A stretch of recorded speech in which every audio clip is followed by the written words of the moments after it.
Yeah, I think, the craziest part too is the belief in the sport now. I mean, this is not like, hey, just adrenaline running an event at Mandalay Bay. This is MGM. Yeah, this is a partnership. This is MGM International, multi-billion dollar company, like putting their brand behind us, saying like, we like the path you guys are going on.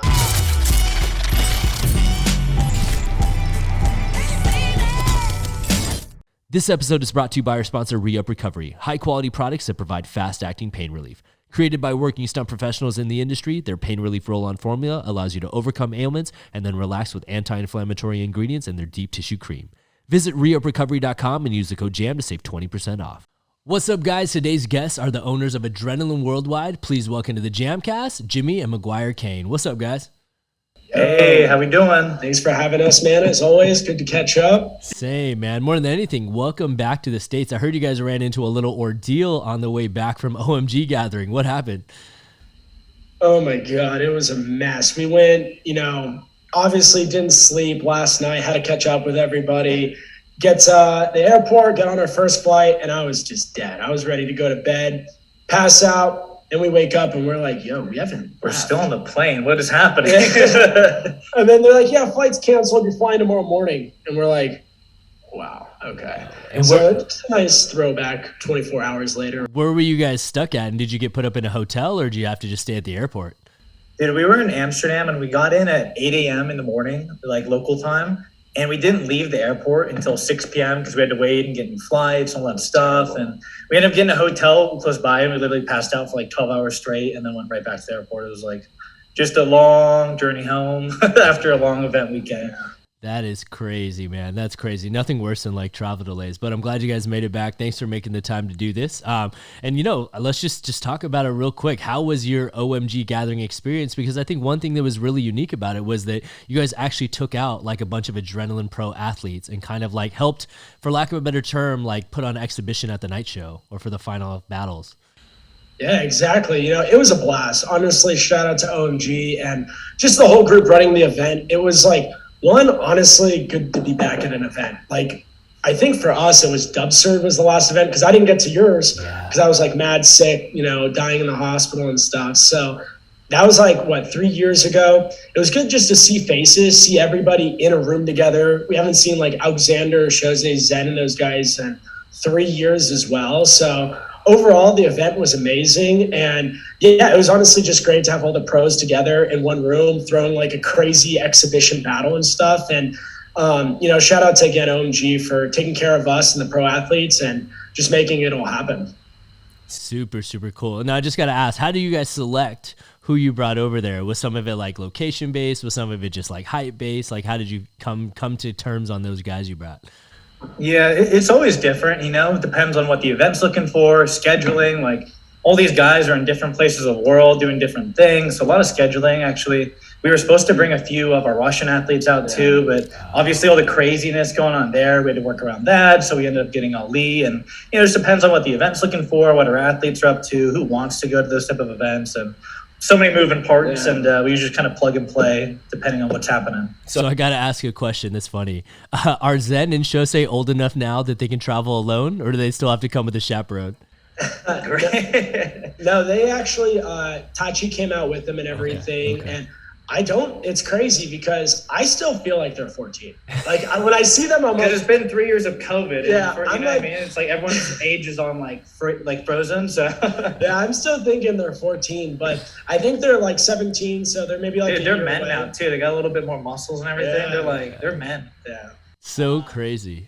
Yeah, it is. But Tachi's, he's their full-on like sensei and everything. Is their coach and tricking coach. So he's he's there for a lot of that too. Not just like now they're chaperone because they're older, but to coach them, make sure they're on point for everything they're doing. And not to make it just about those two guys, but I just got to ask because obviously they have such a huge following. How is their English? Has it gotten easier to converse with them? Because I know before I had to strictly go through Tai Chi almost 24/7. You know what? That was the one thing that was really impressive. They could hold conversation. Wow. Now, they're not going to have a full-on. They weren't talking as much. More though, when you say something, they understood what you were saying for the most part, and it was honestly really nice. It was really nice to just like sit down, have a conversation versus like speaking into the phone, handing them the phone, speaking back into the phone and everything. So their English has definitely gone better throughout the past few years. Amazing. That's so cool, man. And obviously, for anyone that hasn't seen it yet or has been living under a rock, the final boss battle, for lack of a better term, the 3-on-3 was super insane.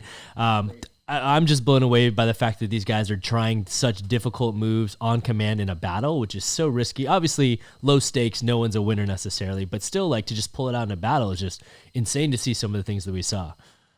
Yeah, 100%. I mean, they put on a show. That's all we ask for. Like, hey, guys, put on a show. And I really like the concept of how the event went down and everything.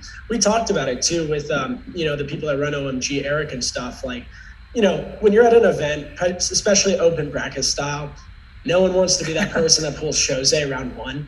It's almost like, oh, my God, are you kidding? I have to go against him. And it was cool just to let them put on a performance and stuff, stick to the 1v1s coming up in Vegas for them and everything. And yeah, see everyone throw tricks at different levels. Like, I was blown away also by Ali, because this guy's been through hell and back the past several weeks. And to see him just go out there and throw the combos he was doing without really training, getting in a gym the last few weeks, it's been pretty crazy just to see him again throw down, and honestly just to see everyone have a good time. It was definitely a boss battle, that's for sure. Yeah. And we were looking at each other just like, this is so crazy to see all these guys in person again. Like, I almost forgot how good Ali was until watching him trick and everything like that. And we're looking at each other like, damn, this is only a few of the pro athletes there, and the entire roster we're going to be having in Vegas in August. So it was pretty exciting little sneak peek for us too.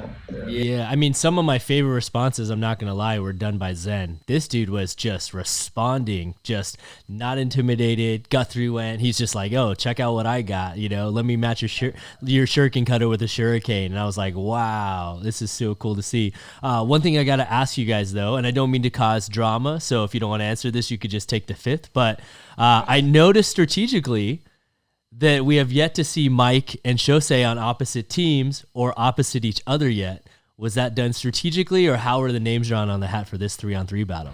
In first, Zen was for sure the MVP of the battle. Yeah, that kid went off. Like, it was insane seeing what he did. For this one, I don't know, like, it was just an exhibition one, so we kind of got with all the guys before, discussed who wants to be with who, that type of a thing. But yeah, it was just an exhibition show type of a thing. We know that the guys, like, I don't know if you saw, like, or noticed some of the combos, but Ali, Mike, and Jose were kind of working in the back on some sync stuff they wanted to do, and the other guys, like, kind of naturally throughout the event were just talking with each other, so it ended up with those three.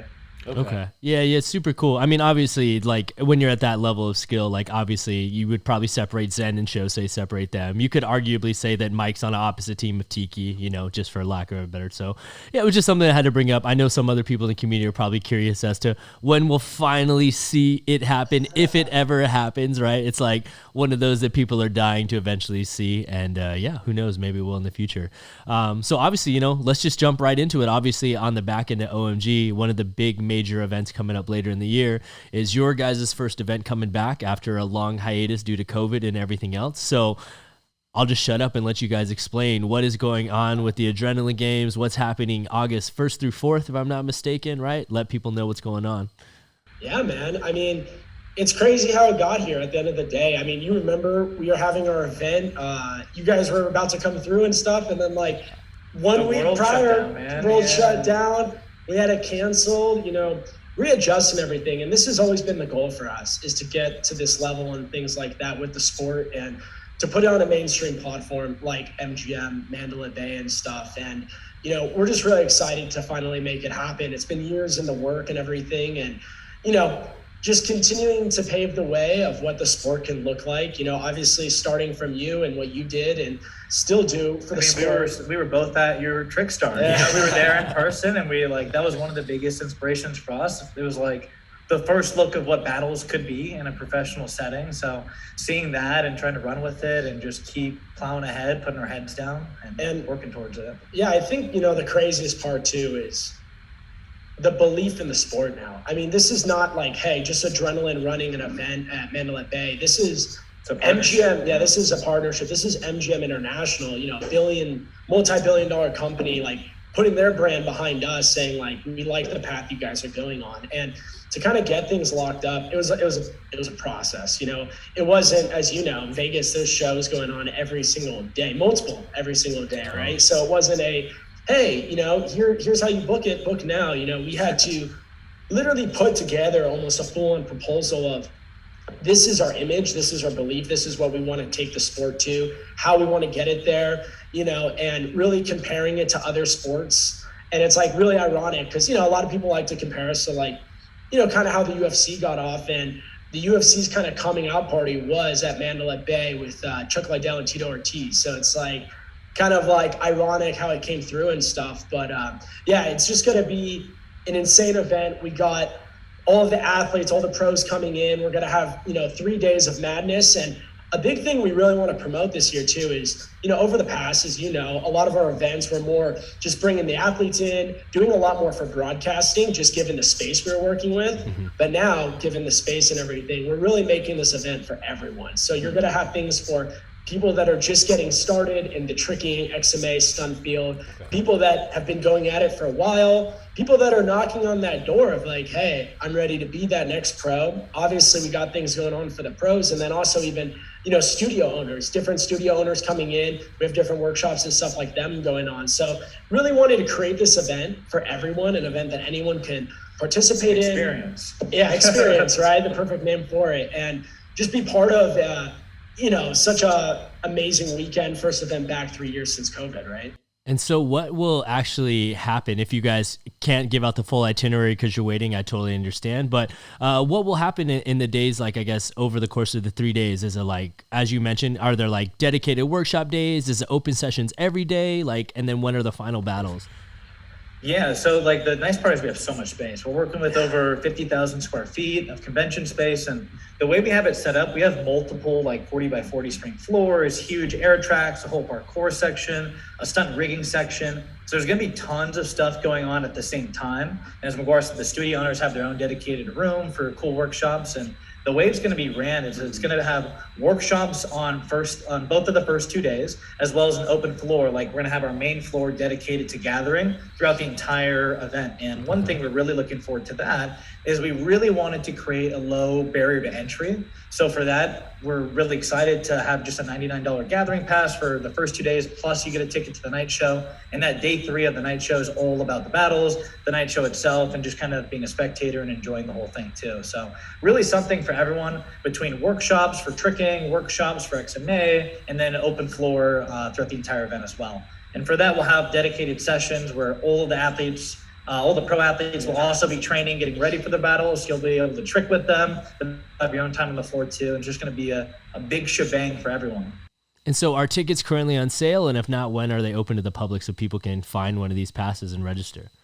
So it is coming on sale soon. We're just finalizing a few things out, but they're probably going to be coming out here in the next 10 days or so. We just want to get all the workshops announced, a lot of the battles. We got, I think in total, we're looking about 20 head-to-head matches going on. Wow. I know we've dropped so far, Guthrie versus Boyang for the title, Alexander versus Jose, which I'm personally super, super excited for as a co-main event. But as you know, we got the other divisions going on. Like, one I can give a sneak peek at is Ali and Alex are going to get the revenge match against the Takahashi brothers. Nice. So I'm excited because, no one does the 2v2 partner work by either of those groups and stuff like that. The tickets will be on sale soon and everything. And also, a big part of this event too that we really focused on too was working with the hotel to make those prices super, super affordable for anybody coming in. So it's crazy. We're talking about how to stay at Mandalay Bay in Las Vegas is even cheaper than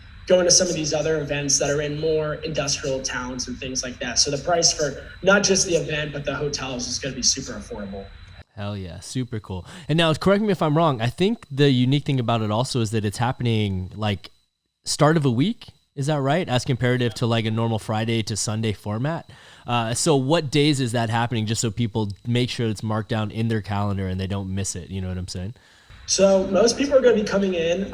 Some guests will be coming in that Friday, Saturday, enjoy a weekend in Vegas, right? But Monday is the start of the event, and it's Tuesday, Wednesday. A big part of that as well was just working with the hotel on getting those affordable rates, but also flights, making flights super affordable for people to fly in. It's during the summer, everyone's out of school, things like that, kind of taking vacations and really making this a full-on vacation. Like, as you know, Mandalay Bay is known for Mandalay Beach. They got all the different pools, day clubs, restaurants and things like that to just be part of. So, just making it a whole-on experience, not just about what's going on the map, but also just everything around it.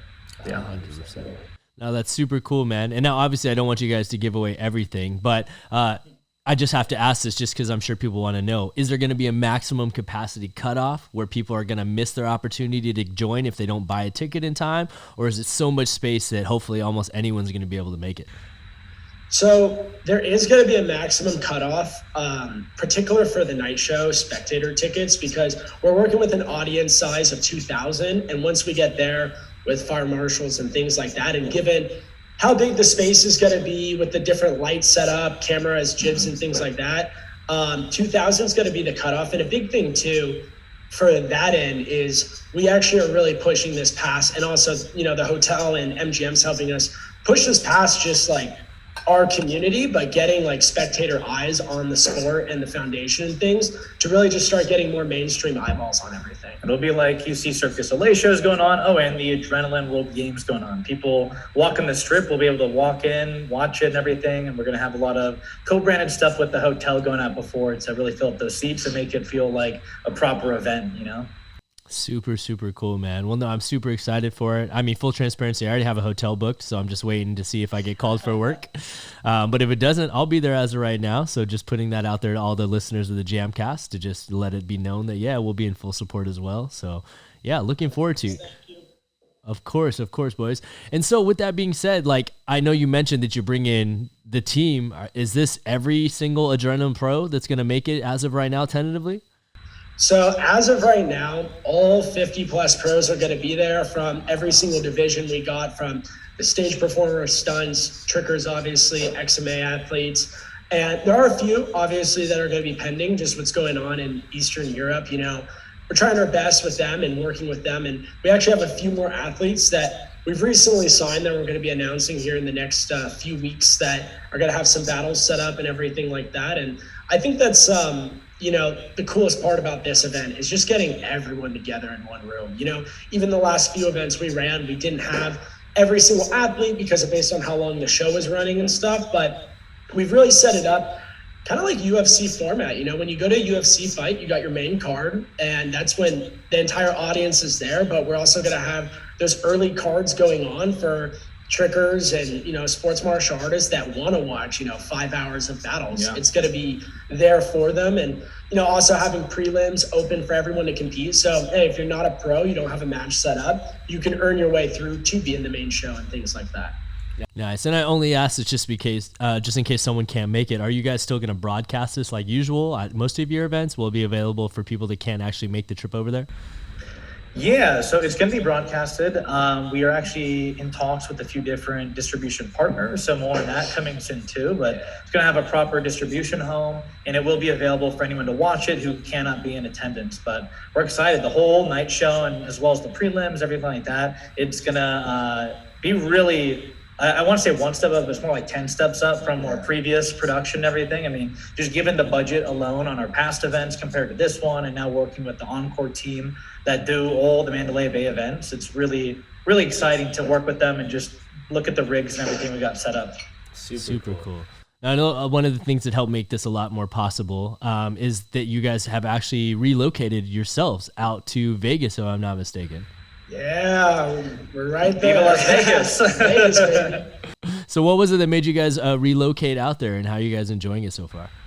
To start off, we love it here. Honestly, living in the Bay Area our entire life, it's been nice. Well, for me personally, it's been nice to just mix it up, get a change of pace. And it's ironic how it came together. I mean, we were thinking of moving, after we were going to run our first event out in Vegas, we were planning to move out anyways, out here, just because this is where, number one entertainment capital of the world for live events and stuff. And, kind of when COVID happened, obviously we readjusted a lot of things we were doing, and it just felt like the right time to make the move. And especially when we started to really look deeper and start to make this event happen. And, you know, we love it here. We're right next to just everything going on. Nice change of pace, closer to LA even. So it's been a nice change of pace. I mean, you know it too. We were a live events company with the gym in California during COVID. That was not the move at all. You and us, we're not in the good category for that. Yeah, not at all. Not at all.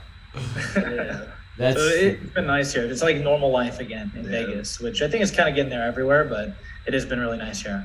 Sounds good. And is this a forever home for you guys, or is this just like a temporary stint in the life path? You know, we don't know. I know for Adrenaline, in terms of a whole, we definitely are looking to expand. Like, you know, after the event, we're looking at opening up our second headquarters out here and really making it more about almost a performance training center for the athletes to come in. We have quite a bit of the athletes actually planning to make the move to Vegas with us and everything here after the event, and some of them actually before full time and stuff. But I know we have a few different spots in mind too. We want to kind of branch off into, have some different headquarters based around the world even, and just kind of keep growing. So I feel like we'll bounce back and forth here and there. Not fully sure if this is like our final destination for us personally, but you know, we're kind of coming when it goes. Awesome. Super, super cool. And so I know one of the other things you guys launched with Adrenaline is a fight choreography, or like, for lack of a better term, a curriculum that involves actually some good friends of mine that I started my career with. My first movie run I ever did out of town for 3 months was alongside Chris Brewster and Holland Diaz. So just briefly touch on that, I guess, and what that all entails and includes. The boys, right? I mean, God, that was probably one of the biggest silver linings of COVID, is being able to work with Chris and his entire team. I mean, he is literally one of the best performers, fight coordinators in the industry right now. He's always working. I mean, Shut Up Black Adam. He's on Renfield right now, and he's been the man. He's been the perfect partner for us to really expand into the stunt realm with. And right now, it's kind of the base is the program and the curriculum we can license to different studios. And the goal of that is to really just give stunts more notoriety within the martial arts community as a potential career option and a pathway into the stunt realm. And, you know, hoping that a lot of people, opposed to just moving to LA and being super green when their first time's on set, they get a little bit of training and kind of being able to learn from the right people and learning the right ways before making that jump. But it's really the base of what we want to do with that entire department. And again, it's just been a blessing through COVID, you know, with all the production shut down, that we were able to work with Chris, Holland, Eric Linden, Caitlin, and some just amazing performers in the stunt world. And, you know, kind of tap on that too and stuff. It's, again, just giving that career opportunity. I remember at one point, like, that was my dream. I wanted to do acting and stunts. And, you know, as you remember, I mean, you're the first person I was calling up, like, hey, help me out. And I know you get hit up by everyone in the world, like, you know, wanting help. And, you know, all the names you've helped get through, not just, you know, getting them jobs, but providing Joining All Movement, you know, a place for people to connect and grow in the industry and stuff. But kind of almost taking that, like, first step of, like, this is a program, you know, you're in your martial arts school, you can start to kind of develop and see, like, hey, this is something I want to explore more before just jumping right into, hey, I'm going to move to LA and see where things go. Because, you know, as you know, in the industry and stuff like that, it's tough. Yeah. And, you know, aligning themselves with someone like yourself, they're in great hands, but there's also sometimes you align yourself with the wrong person, and, you know, it might make or break their career opportunity if this is like, hey, I don't even want to do this anymore, you know? Yeah. Totally. And now with that being said, I mean, you kind of touched on it. At one point, I know you had dreams of being an actor. I know, Jimmy, you went to school and things like that. Right now, are you guys full-time Adrenaline career-wise? Is it paying the bills? Is this what you're able to focus on 24/7? Yeah, we're both full-time. Adrenaline is what we do 24/7. And we have the different departments, the stunt, the AWTV stuff, and now the live events are back. For me, I still want to produce ultimately film and television, and it was the perfect timing. I was at ICM for a little bit during COVID. Somehow I survived all of the crazy layoffs that were happening during COVID, and I got to leave on my own volition because it felt like the perfect timing where Adrenaline was starting to meet and creep into that entertainment world, and really everything action is what we're focusing on for Adrenaline. And now with the kind of the legitimacy that the live event's going to be bringing us at Mandalay Bay, it's now going to allow us to work with our stunt team and start to develop and really push in that front as well. And hopefully, you know, end up producing some actual full-fledged productions with the stunt team. I mean, so many people, like you have the Sam Hargraves of the world that go from stunts, now they're full-on directors. We envision that for someone like Chris Brewster, who is mega talented, can direct, has directed, second unit directing, and really taking that and molding into a full-fledged production company. You look at the 8711s of the world, and it's totally there for the taking, and we really want to kind of expand into that world as well, while keeping everything on the sports side going too. Hell yeah. No, that's super, super cool, guys. And now, obviously, with that being said, like, I know that this is like your first event that's returning, and I don't want you guys to blow everything that you have planned, but this relationship with MGM Grand, is this a one-off? Is this something that's going to be long-term? Are you able to speak on that? Or We can, and it's really exciting to say this isn't a one-off. It's funny, we already have our dates for 2023 locked in. And a big part for us with working with them, because, you know, obviously there's Caesars Entertainment and a few other companies out here on the strip, but a big thing that really opened our eyes was, again, their belief in us, their belief in where we can help take the sport to, but also being international, having facilities and resorts around the world, and making that something possible, where our goal, you know, as we're building things up, is to be running multiple events around the world, including, you know, throughout Asia, Europe, South America, the States. We already said if Boyang ends up winning the 1v1, it's the next event has to be in Macau, which is where they have their big Asian hotel, and it's insane there. And, you know, they're right now in the process of building up a whole. I mean, if you look it up online, it looks like the future. It's their new resort in Osaka, Japan. It's like a waterfront resort. It's crazy. Right there next to Shosei and Zen's hometown and things like that. So we are really excited to say this is not a one and done event for us. This is kind of the start to something really big. Sick. Super, super sick. Now, I just got to ask this because I feel like a lot of people that are on the outside looking in are probably curious as to how they could achieve this. But is there a way that someone can have a chance to become an Adrenaline Pro, or what are you guys looking for? And what's like the vetting process for someone eventually becoming a part of the team? As I know you guys mentioned, you have some names coming out in the very near future. Yeah, you know, it is a full process. It's not a, hey, you landed quad cork, here's a contract kind of thing, right? Even though I did see I did see a meme about that once, and it had me cracking up. But it's like the Veggie Tales meme, which was hilarious. But it is a full process. We look for a lot of things. You know, one, obviously is skill. You can't deny that. Two is character. You know, that honestly is one of the biggest ones, because with this, you know, and as things grow and things like that, and as we grow, we have to look at people that, again, like a company like MGM can look at our roster, can look at us as Adrenaline as a whole and say, like, this is a company we can work with, we can partner with, we can promote.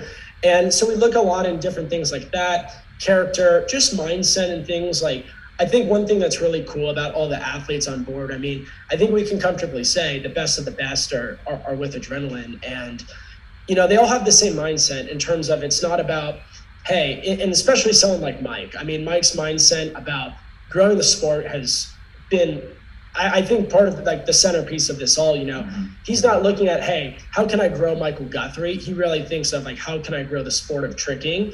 And like what he does, how he's setting the pathway and kind of the pavement for everyone else. And even real quick, like behind the scenes, like people don't get to really experience this because, you know, it's more in private, but he really is kind of the heart and soul, the team captain for everything we are doing. He's the one that's talking with a lot of these athletes every day, helping them grow personally in their lives, but also as professionals. And really, he's kind of experienced it all through trials and tribulations, and helping a lot of them make sure they don't have to, and they can just kind of take the proper highway to success and to everything they want to do, because he's been through it all. So, I mean, really can't thank him enough for everything he does for the company too. And again, just setting that pavement for not just like the Shosei and Zens, but even like being at OMG this weekend, seeing like what Veilu's doing out in Finland, his team, you know, he's got a bunch 100%. Of like 9-year-old kids taunting, and I was going crazy, like, wow, the future is good. Bright. Yeah, the future is bright for this sport, and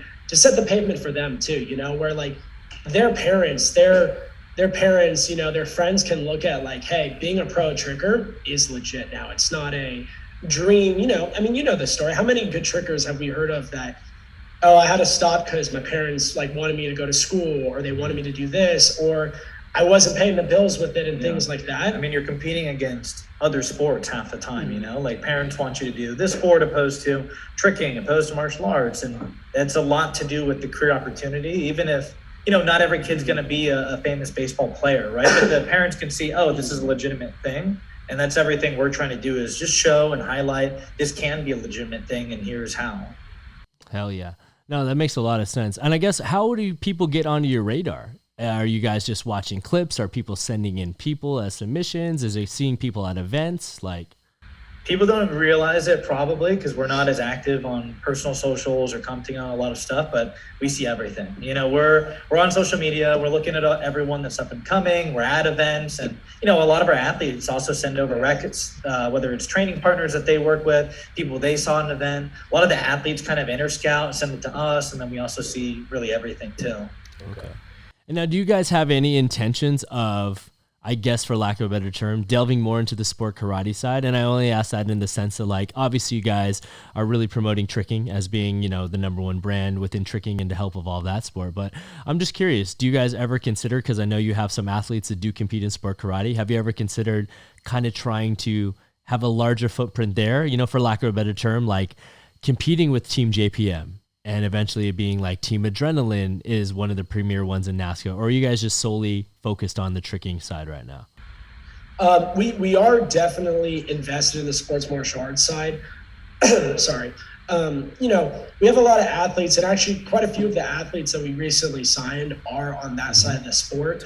But we really look at it more into bringing people that do compete on NASCAR and having them competing in the kind of adrenaline style competition, the weapons battles, things like that. Because honestly, just from, showing videos and working with MGM, spectators, sponsors, things like that, it is more eye pleasing and things like that, more of a weapons battle style format than, seeing katas and gis and things like that. It's just, so kind of more so, yes, collaborating with, but not so much in terms of hey, we want to have a sports martial arts team, it interests us and things like that, but more so as of right now, focusing on bringing them in onto the adrenaline side of things. Okay.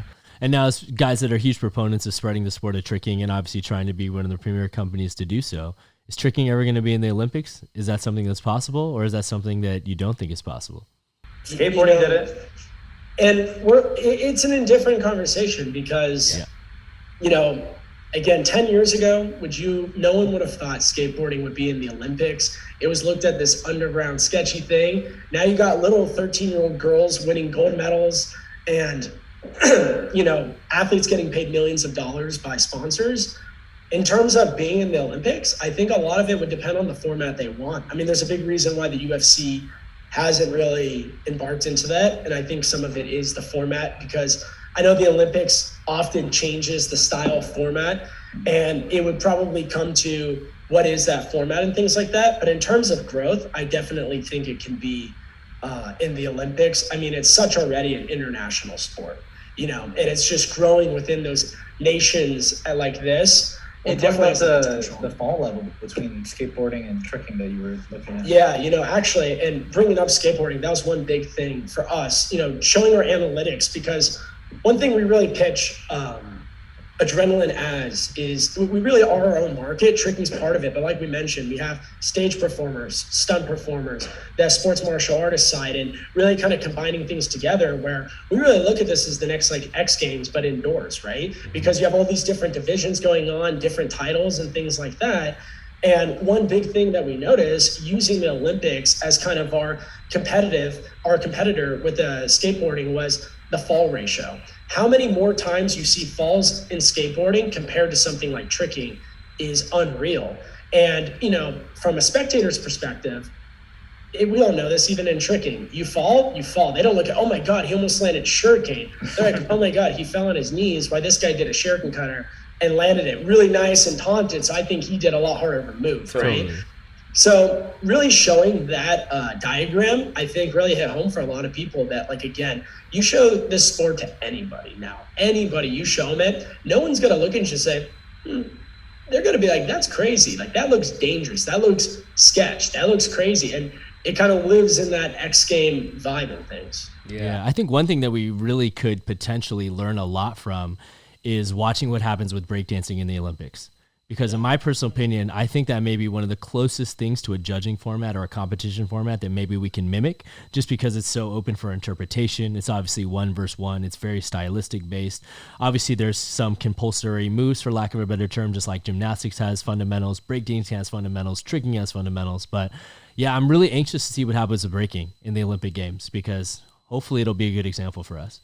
I think it's such a great step for us. I mean, given all the influence a lot of people, I feel like, that are newer to tricking forget how much influence b-boying and breaking has had on tricking, especially in the battle scene. And people that are, not everyone loves the taunts and stuff like that, but people realize it comes from the breaking world, right? That's why we've kind of adopted that. So I think you said it, but it's a great thing for us, and it's a great thing that we could potentially mimic if it goes well. And I'm really excited to see it too, and see just how they do everything. And at the end of the day, the most hype battles ever, White Lotus gathering. These guys were taunted like crazy. We're over here at like 10 and 11 years old, just like shitting our pants. Yeah, like that right Dude, there. when you have the nieces, Jeremy's, Danny Graham's, just all going crazy, like, it makes the hair on the back of your neck stand up, I do feel like that was missing for a little bit in this sport. I feel like there was a time where, in particular, honestly, when Mike stopped battling, Jacob starts battling,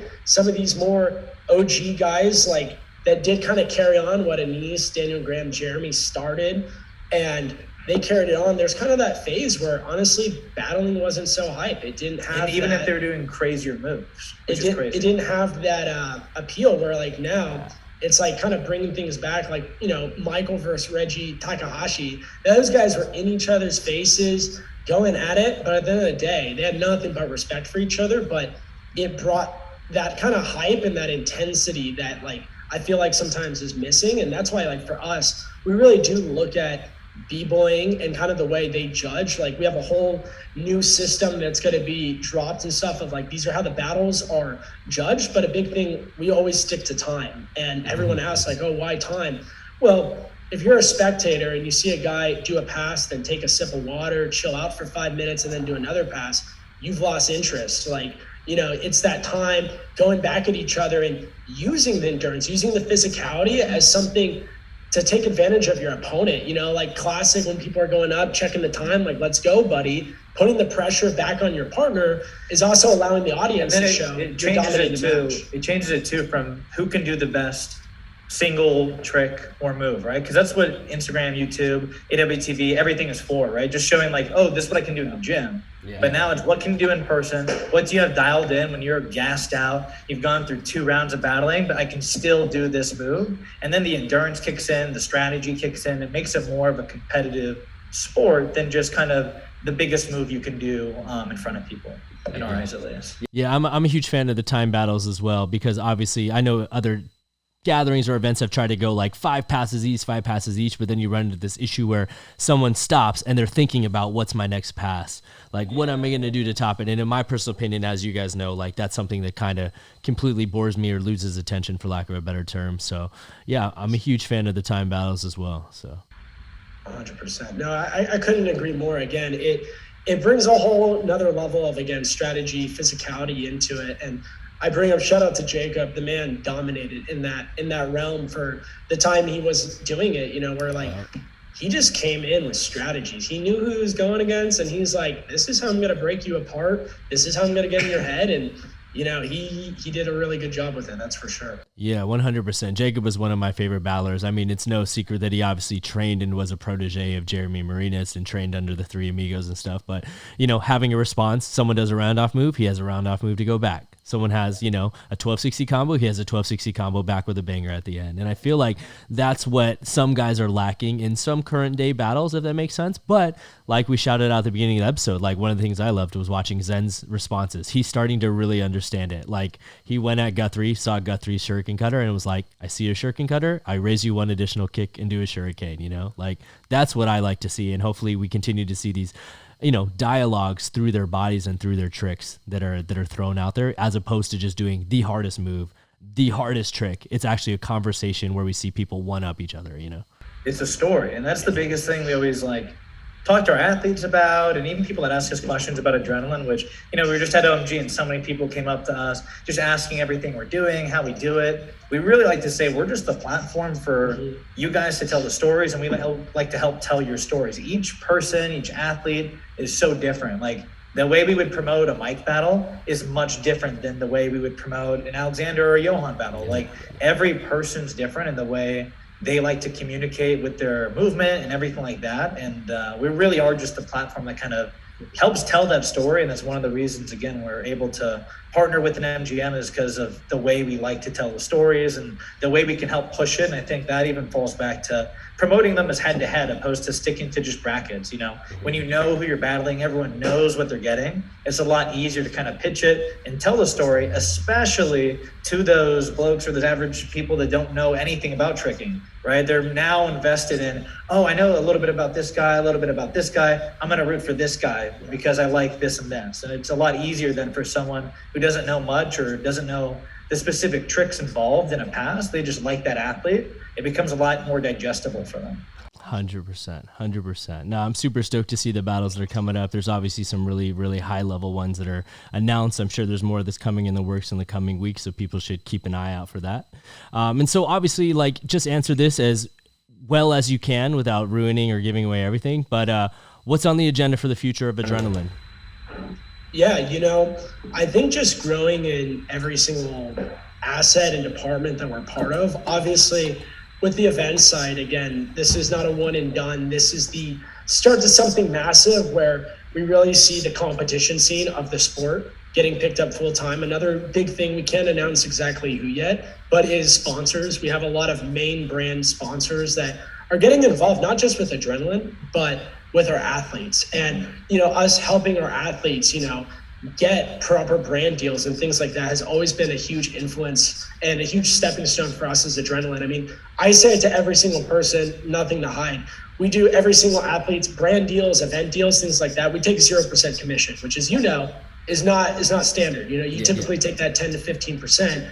But as the sport's growing and as we want to see the sport grow, we just want to help these athletes get what they deserve, being the best in the world. Like, again, Jose and Zen did dub full in a battle from, like, I think, what was it? Zen did it from Cartwheel, but Jose did it from, like, touchdowns. Yeah, like, what the heck? Like, no other sport you're gonna see that going down. Like, they deserve to be, get what they want and, have brands like GoPro and things like that sponsoring them. And, again, they're not influencers, they're athletes, and just that's the biggest thing. Position them in a way where a brand can look at them as an athlete versus, an influencer, and things like that has always been a big goal for us. So just growing on that side of the sport and things like that, and growing with athletes. And again, we said we have a few more athletes. I can see by, in a few years from now, that number being really, really big and stuff like that.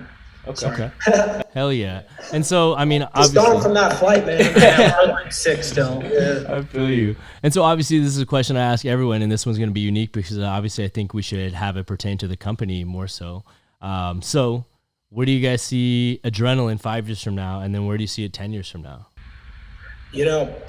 I'll say confidently, I think in 5 years from now, we're going to be comparing tricking to the X Games. And really, all of the sports and stuff like we have to the X Games. I really think this event is going to really elevate and put the proper eyeballs on it and everything like that. And I really see things going big. I really see this being that next big sport. No one thought it would happen with skateboarding, and look where it is now. You got an athlete like Nija, who is sponsored by Monster. He makes, like, his net worth is like $10 million. Like, no one thought that could ever happen, and it's happening. And I really think, in 5 years from now, that side of things going up, and in 10 years from now, I even think it's going to be bigger.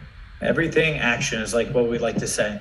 Everything action, from action sports to what we're doing there to action production on the narrative side of things, is what adrenaline wants to be in the business of. Just everything action, the eye candy of it all. And I think we've got a great team behind it in both departments.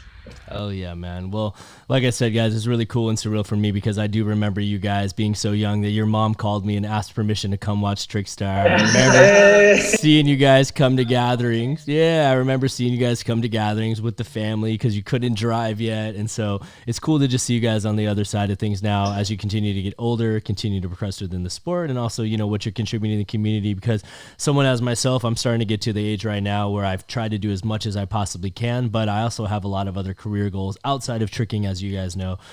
So it's just cool to see that, you know, for lack of a better term, that the sport is in good hands. The torch has been passed to a new generation of people to continue to take it to the next level. And yeah, I'm super excited to see what you guys have going for yourself. So, you know, major respect. And thank you for that too. I feel like it's one of those things, like, you know, I don't know.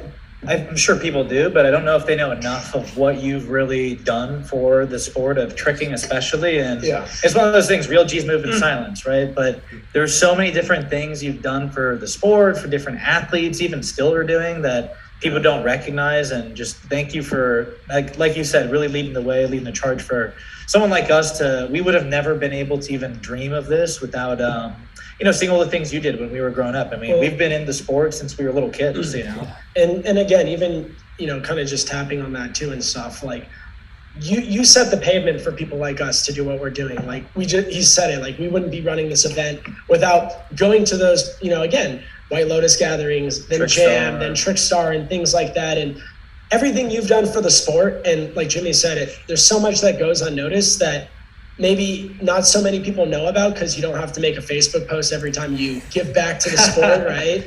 And, you know, we see it though. We see it. I still remember back in 2015 and stuff when I got my first series of hate, you know, when we started getting things going. And I remember you told me, hey, this is what it's going to be like, you know, keep your head forward. And having someone like yourself, a Dan Perez in my corner, kind of knowing that like guys like you back us up. And now when we're in the position where like, hey, you know, the UFC has Jake Paul trying to tell them how to run their business. Like every sport has it. Everyone's going to have an opinion, but to know, critique whatever you do, yeah. But to know, again, someone like Michael Guthrie, the GOAT of tricking, undoubtedly he's been at the best for such a long time. There's no doubt. Then you got guys like Jose and Zen who are the future. Johan, Alexander, I can name the whole roster.